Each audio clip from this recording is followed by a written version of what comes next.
Assalamualaikum warahmatullahi wabarakatuh. Salam dan bahagia Bapak Ibu guru penggerak. Saya Dara Wisnuwardani Putri, calon guru penggerak Angkatan 10 Kabupaten Bondowoso. Kali ini saya akan memaparkan tentang aksi nyata penerapan pemikiran Ki Hajar Dewantara sesuai dengan modul 1.1. Selamat menyaksikan. Berikut pemaparan tentang filosofi pemikiran menurut Ki Hajar Dewantara. Pertama, pendidikan dan pengajaran. Kedua, kodrat alam dan kodrat zaman. Ketiga, berpihak pada murid. Keempat, konsep menuntun. Kelima, budi pekerti. Keenam, tabula rasa. Dan ketujuh, trilogi pendidikan. Selanjutnya adalah pertanyaan pematik yang memandu saya untuk membuat aksi nyata ini. 1. Perasaan selama melakukan perubahan di kelas. 2. Ide atau gagasan yang timbul sepanjang proses perubahan. 3. Pembelajaran dan pengalaman dalam bentuk catatan praktik baik. 4. Foto bercerita dari seluruh rangkaian pelaksanaan, perencanaan, penerapan, dan refleksi Anda. 5. Anda juga dapat memasuki testimoni dari rekan guru dan murid yang terlibat dalam proses perubahan yang Anda lakukan. 1. Selama mengikuti pendidikan guru penggerak pada modul 1.1, saya merasa pembelajaran sebelumnya yang saya lakukan adalah guru lebih mendominasi pembelajaran atau teacher center, sehingga peserta didik kurang aktif dalam pembelajaran dan kurang mandiri. Seharusnya guru itu bukan satu-satunya sumber belajar, dan pembelajaran yang baik yaitu berpusat pada peserta didik atau student center. Untuk memperbaiki pembelajaran yang telah saya lakukan ini, ternyata saya perlu banyak sekali belajar tentang pemahaman pemikiran Ki Hajar Dewantara. Dengan memahami filosofi pendidikan menurut Ki Hajar Dewantara ini, menyadarkan saya pentingnya memberikan pendidikan yang menuntun dibanding hanya mengajar saja. Ternyata saya harus memberikan contoh teladan yang baik kepada peserta didik sesuai dengan semboyan Ki Hajar Dewantara, yaitu Ingarso Sung Tulodo.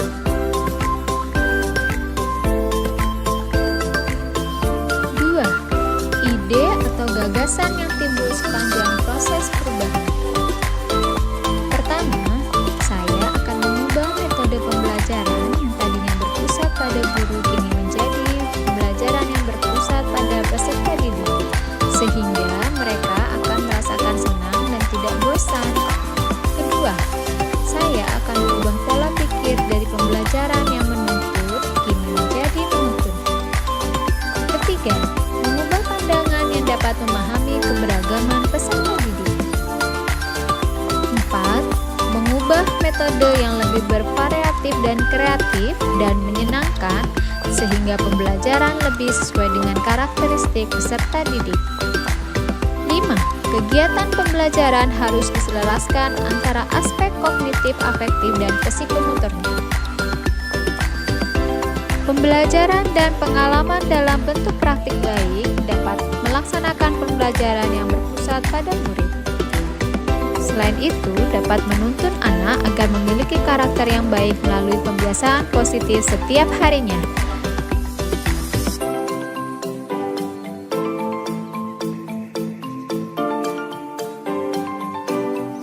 Praktik baik aksi nyata modul 1.1. Ada beberapa tahapan yang saya lalui. Yang pertama, perencanaan. Perencanaan ini saya melaksanakan diskusi bersama kepala sekolah dan rekan sejawat. Selanjutnya, membuat perangkat pembelajaran. Langkah selanjutnya yaitu pembiasaan. Sebelum memasuki kelas, saya membiasakan para murid-murid untuk melakukan kegiatan baris berbaris yang bertujuan untuk membuat karakter disiplin pada siswa. Selanjutnya, setelah peserta didik melaksanakan baris berbaris, mereka satu persatu akan bersalaman kepada guru.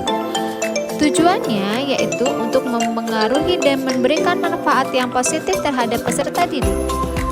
Budaya bersalaman atau berjabat tangan ini dapat mencerminkan rasa kekeluargaan di sekolah.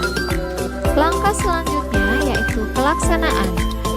Peserta didik kita ajak untuk menyanyikan lagu nasional. Hal ini dapat membantu siswa untuk mengenal Indonesia dan segala kebudayaan yang dimiliki, serta menumbuhkan karakter peserta didik dalam sikap cinta tanah air.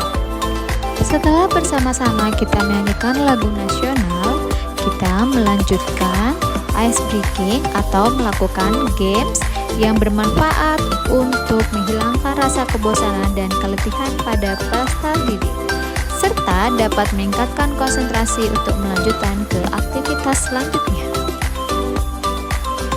Dalam proses pembelajaran, saya mengajak siswa untuk berkolaborasi dengan teman kelompok. Di sini sangat terlihat siswa sangat antusias dan sangat bersemangat untuk mengerjakan tugas kelompok yang mereka kerjakan. Setelah peserta didik mengerjakan tugas kelompoknya, mereka akan mempresentasikan hasil dari lembar kerja yang mereka kerjakan.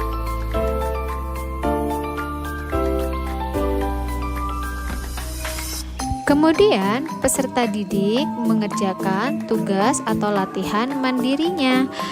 Setelah latihan mandiri dan latihan kelompok selesai mereka kerjakan, saya sebagai guru, sebagai pendidik, kembali memberikan penguatan materi.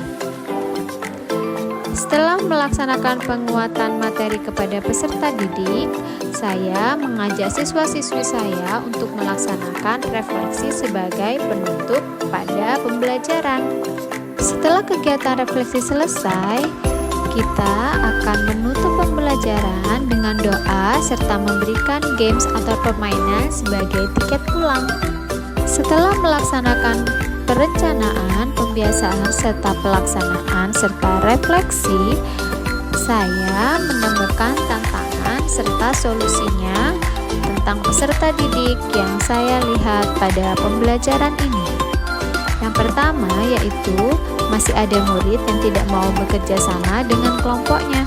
Solusi yang nanti akan saya berikan kepada peserta didik tersebut yaitu dengan melakukan bimbingan secara pribadi. Yang kedua, masih ada murid yang malu-malu saat presentasi di depan kelas. Solusinya yaitu saya akan melatih mereka untuk berani berbicara dengan sering melatih untuk tampil di depan kelas.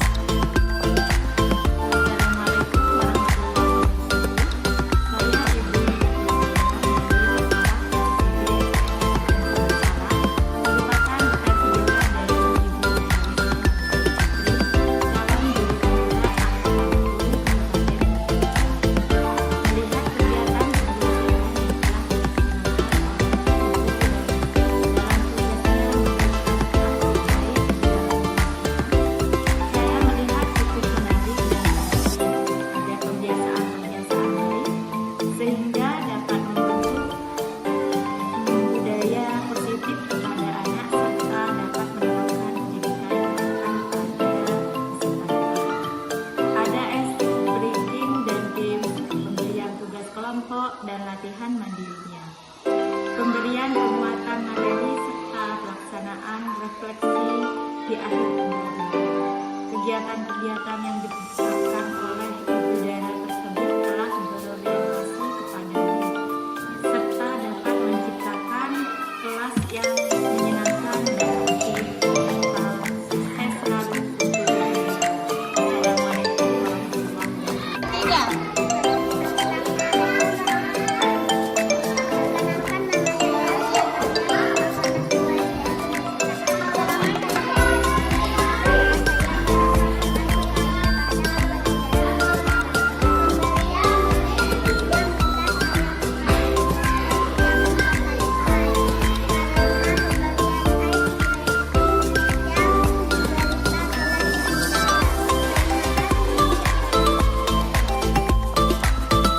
Sekian pemaparan tentang penerapan filosofi pemikiran Ki Hajar Dewantara yang saya tuangkan dalam aksi nyata modul 1.1 ini. Semoga bermanfaat. Terima kasih. Wassalamualaikum warahmatullahi wabarakatuh. warahmatullahi wabarakatuh. Salam dan bahagia untuk Bapak Ibu guru penggerak.